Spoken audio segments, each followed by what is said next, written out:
Biasanya tulis tangan. Dua Lipa cium aroma tak sedap Baradae cabut surat kuasa, intervensi. Mantan kuasa hukum Barada Richard Eliezer atau Baradae, Dua Lipa Yumara mencium aroma tak sedap terkait pencabutan surat kuasa. Ia menilai banyak ditemukan kejanggalan dari surat pencabutan kuasa itu. Apalagi surat itu diketik sementara Baradae di ruang tahanan. Kabar pencabutan kuasa dari Baradae itu diungkapkan Dua Lipa saat sedang live di acara kontroversi di Metro TV, Kamis tanggal 11 Agustus tahun 2022, malam. Dalam pesan WhatsApp itu katanya berupa foto surat resmi pencabutan kuasa yang ditandatangani Richard Eliezer di atas meterai.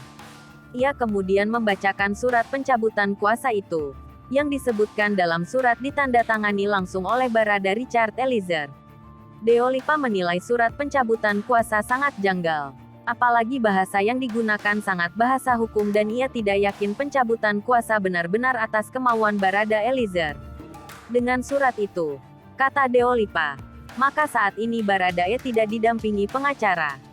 Ketua Indonesia Police Watch IPW, Sugeng Teguh Santoso mengecam pencabutan kuasa Baradae dari pengacara Dua Lipa. Ia merasa ada intervensi penyidik yang memaksa Baradae mencabut kuasanya dari Dua Lipa dan tim. Menurutnya terjadi konflik saat Kabareskrim mengkritik pengacara Baradae, saat Kapolri mengumumkan Irjen Verdi Sambo sebagai tersangka. Karenanya Sugeng yakin pencabutan kuasa Baradae dari Dua Lipa dan tim, ada intervensi dari penyidik.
Hai pemirsa Sri Popo TV, jangan lupa komen, like, dan subscribe, serta tonton terus berita-berita terupdate lainnya ya.